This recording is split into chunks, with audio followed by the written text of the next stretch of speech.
So I did want to individually do a review for this one because this one was kind of crazy, like surprisingly crazy. This whole card was kind of crazy.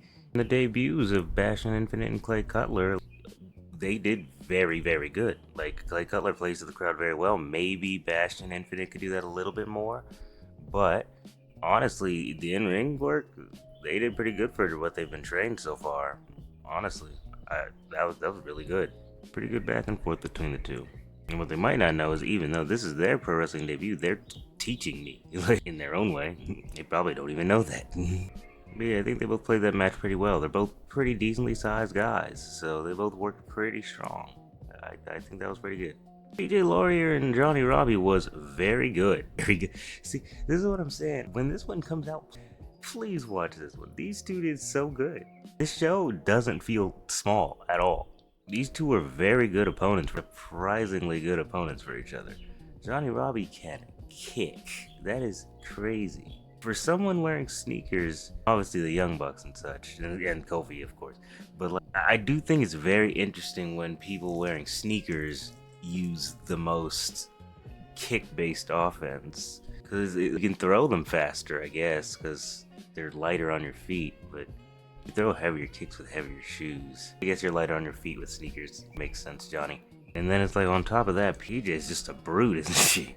It was interesting to see them switch sides for a bit, where Johnny got her in the underworld with those kicks. PJ, of course, powered through them. Monster. But PJ being an opponent that will force you up, whether you want to or not, for a suplex, is very cool. Visually, it's very cool.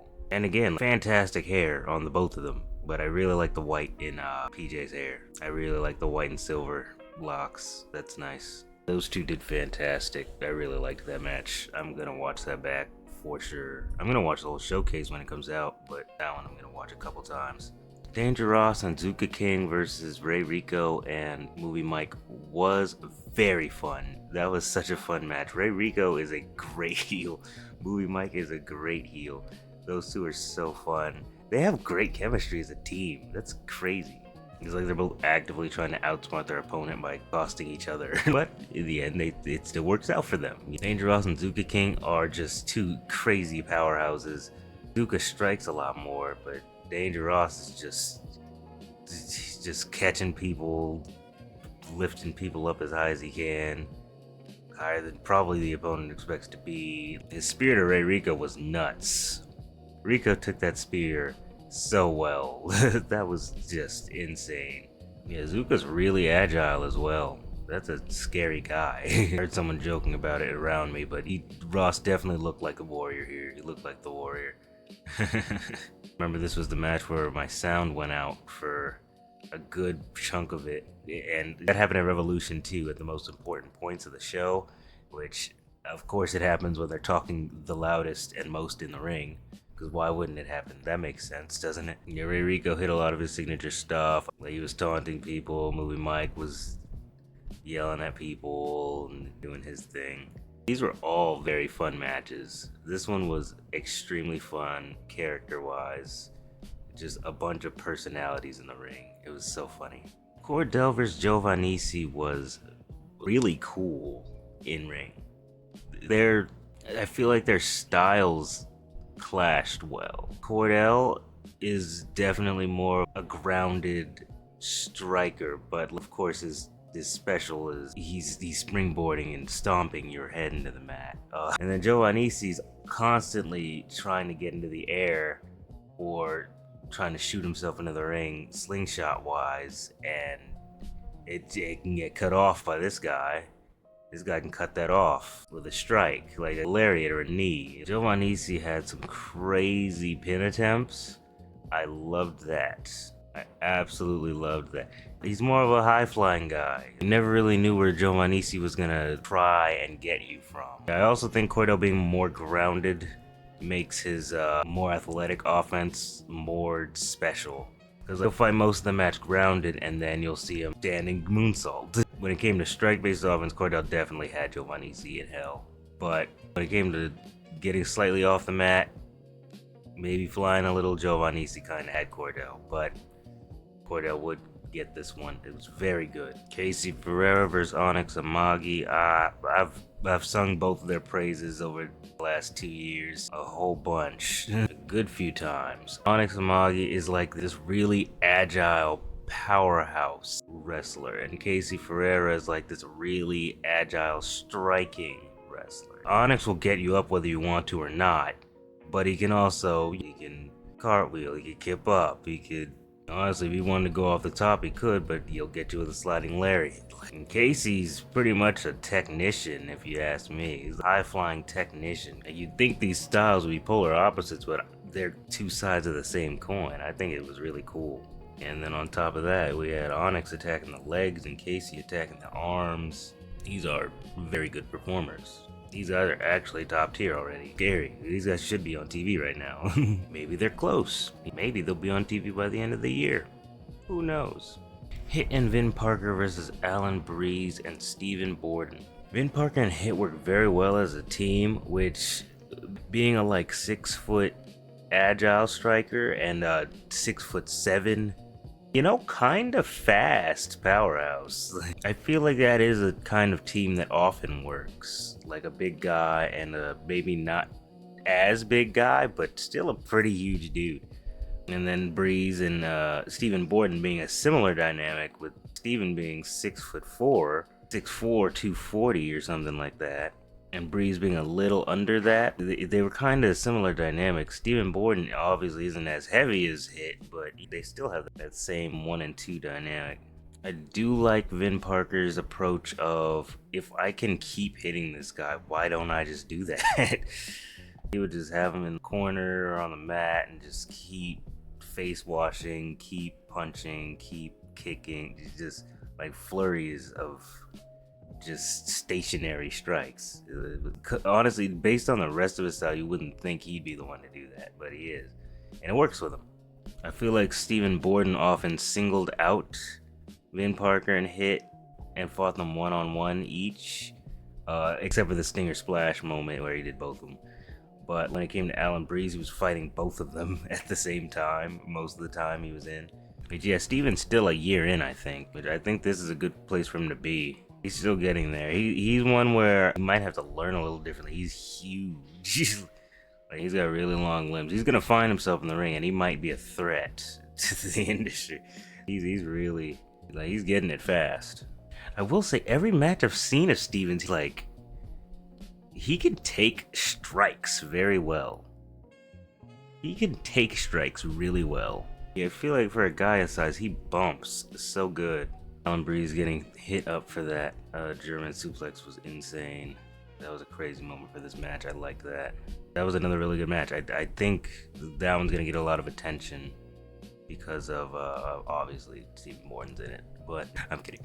But another very good match. Fantastic match. The main event had CJ Tino and Raymond Bright in the Strong Survivor match. Oh my god, that was crazy.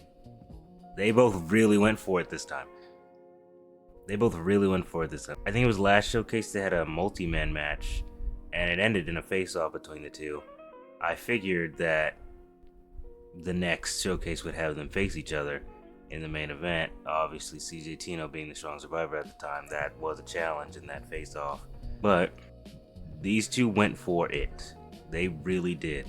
They threw everything out there. And I feel like Bright kind of felt like, yeah, I can beat this guy for sure. I'm gonna do my thing, and it's going to work. And CJ kind of felt like, if I run through this guy enough times, maybe he'll stay down. And then they both ended up pinning each other. But this was a very nice passing of the torch from CJ Tino. This match was so well done. CJ was just like, I'm gonna keep knocking him down. He's going to keep going down. But will he keep getting back up? It was so good. It was so good. I feel like everything Raymond did hit with this match. Over the last 2 years of seeing these two competing, specifically around my area, I've seen some of both of their work in San Diego and the Ontario area. Of course, I saw Raymond at House of Glory in LA. I feel like the entire last half of this match, even before the double pin, was just phenomenal. These two did so good. These two did so good for this moment. This was very good. I feel like the last maybe three times I've seen Raymond at these showcases in action, I've ended up leaving with something of his. Every single time. You'll probably see more about that in the future. But this time he threw a bracelet just out. I caught it. I couldn't really see it. I just caught it. But yeah, this was a very big moment for Raymond Bright. I really like this for him. This was so good. When New Japan Strong comes out in this area, I really hope to see him in like an opener right now. In the opener, maybe a pre-show. But I would like to see him in front of that kind of crowd. I feel like that kind of crowd would appreciate a Raymond Bright in action.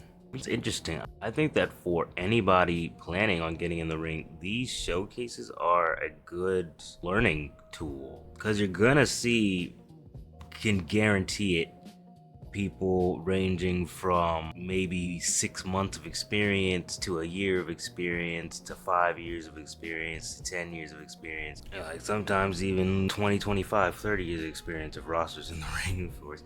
Kushida was in the ring at a point. DKC, of course, coaches sometimes hop in these showcases. I guess they didn't feel it necessary this time.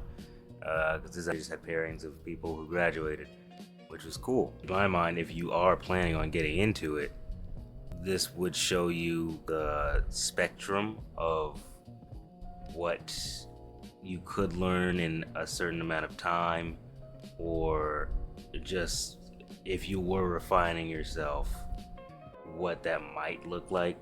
Especially if you go to the Academy account and look at the trainees training. If you just look at who's training and what they're doing, it's almost like if you feel that this is something you could do, it's like this is what that looks like in the most intimate possible setting. This is where they're training. This is where they're doing everything. They're doing everything in this room and around this warehouse.